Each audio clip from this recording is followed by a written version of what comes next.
Hi, everyone. I'm here with Goud, and would you like to introduce yourself and tell us who you are? Yeah, I'm Goud. I guess I'm a local political activist of sorts. And people probably know me, well, I ran for office before, so they probably know me from that. But then I also was one of the people who organized the Axe the Tax effort to try to collect enough signatures to have a referendum on the Salt Lake County Council's almost 15% property tax increase that they put into effect this year. That's right, and unfortunately, it was not successful, and Yeah, we did get that increase. I know it is really unfortunate.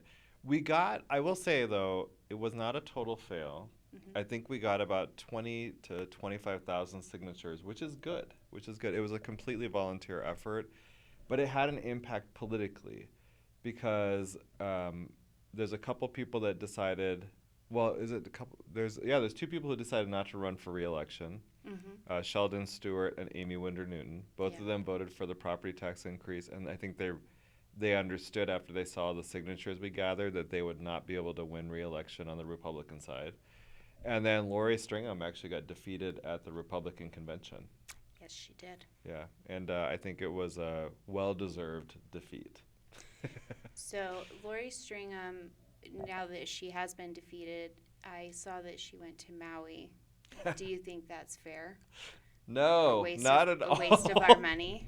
Total waste of money. I mean, they lectured us about how hard they tried to cut all the extraneous expenses from the budget so that they only Hmm. had to increase our property taxes by 15%. And then you hear about multiple council members taking what is a boondoggle vacation to Hawaii on the taxpayers' dime for some conference. And the conference is about some sort of county governance issue. And Lori won't be part of that.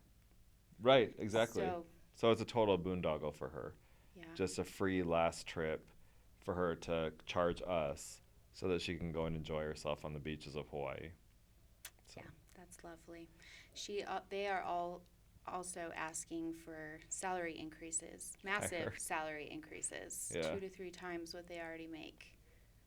That's crazy, right? Yeah. I think some of them have forgotten that it's a part time job, Hmm. and so you should be getting a part time salary.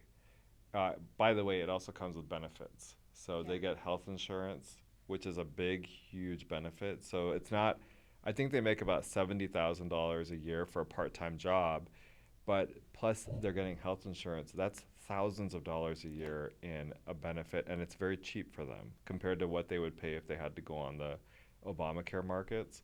Yeah. So the idea that they think they're not getting paid enough is ridiculous to me. It's And, ridiculous to me too because a lot of them already have jobs.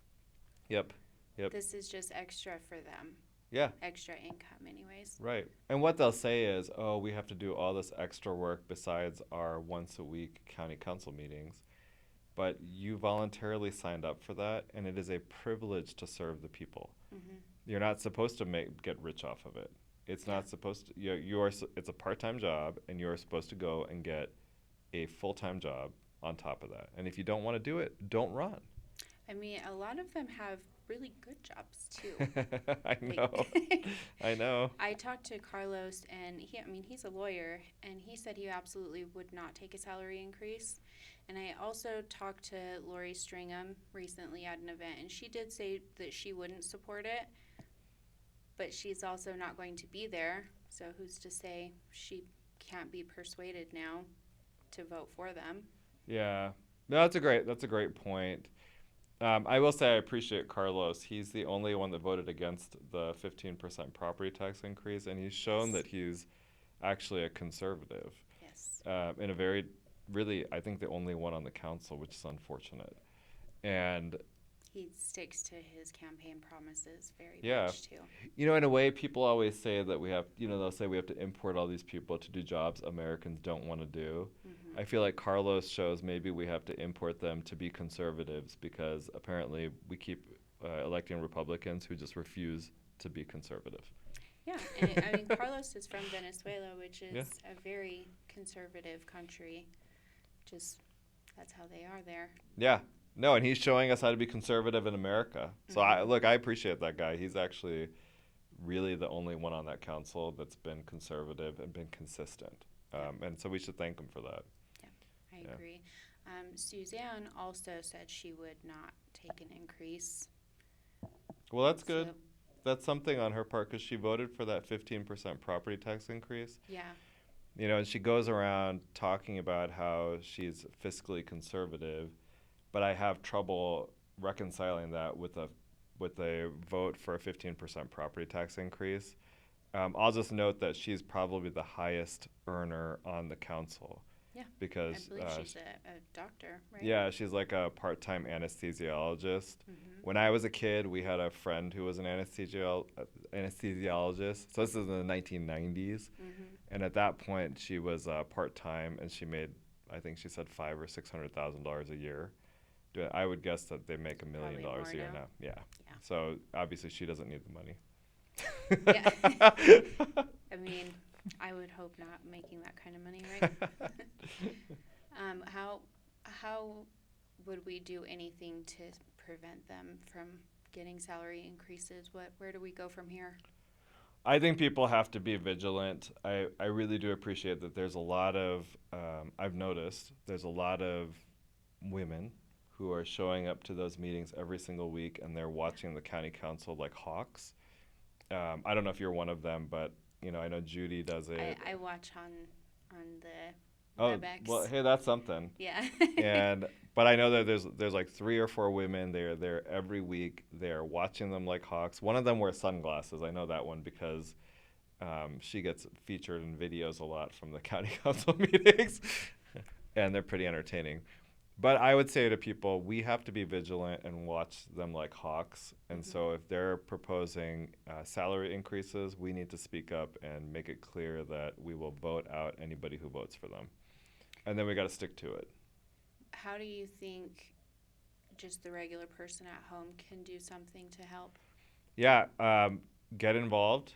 So, and there's various ways you can do that. I know part of what prevents people from getting more involved is just kind of this, it's hard to start and you don't know what Knowing to do. where to start. Yeah, exactly.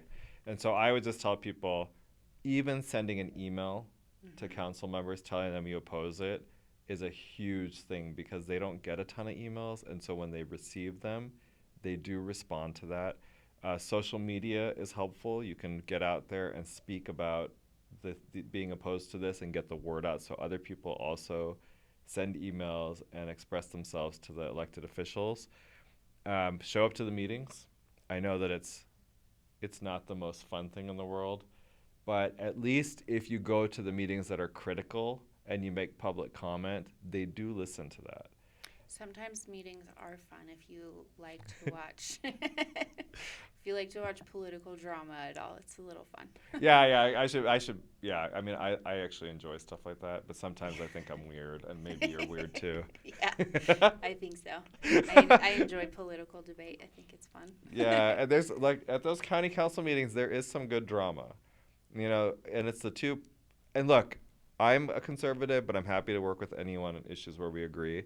But there's conservatives and liberals that are showing up to those meetings every week, and there's a little bit of trolling going on of each other, and I do find it super entertaining. So those can be worth a watch. But show up to the meetings, make comments, and it doesn't just need to be when there's something controversial. If you're tracking what's going on and you see something and you're thinking 2 steps ahead, like, okay, they're gonna propose this budget increase. I see this as being a problem because I think it will lead to a property tax increase again. Go and speak out about it ahead of time. Yeah. We've got to get ahead of these issues so that we're not getting surprised and that they're not able to pull these stunts where they're telling us, oh, well, we can't cut anymore. There's nothing else we can do. We need to be participating and make sure that they understand here are all the things that we want to see you do. On top of the things I said, though, I will say you can also write letters to the editor.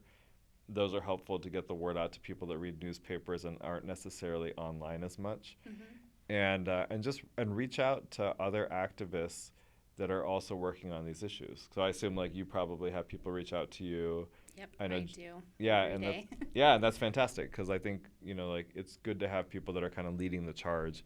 So help them and participate with them because they need that help. They're spending a lot of their personal time, I think, doing this kind of work, and so it's helpful when other people step up and kind of help take some of the load off. Everybody on my following knows that I'll help on both sides. I'll give them whatever direction they need. So if you guys need that help, let me know. Yeah. Anyone who doesn't know that, you can reach out to me.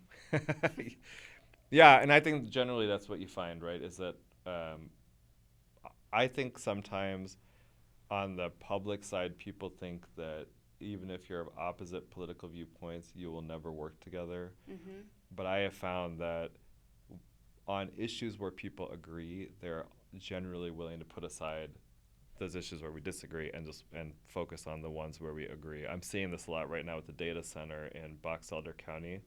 You can kind of see Yeah. that bipartisan opposition. I made a TikTok about that, and I was like, the one thing that's uniting us all.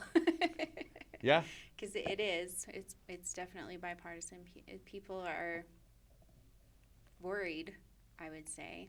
Yeah, I find myself, liking posts by the Utah Democrats, Mm-hmm. or by people that I know are Democrats and sharing their stuff because I say, well, I agree with you, I feel like that one just shouldn't be as political because, I mean, that's our well-being. That could be very detrimental to Utah. It's not sustainable here. Yeah, 100%.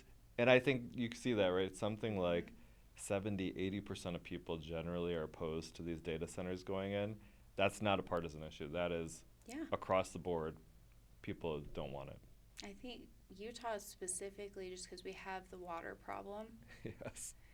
I mean, they always talk about we have a water problem and how much those things use in water, but Yeah, I know. I keep getting. As a child, I went to India a lot, mm-hmm. and they have water issues there. And so, the way you would take a bath or a shower is you would Mm-hmm. do it with like a bucket. Then you use a lot less water if you do that.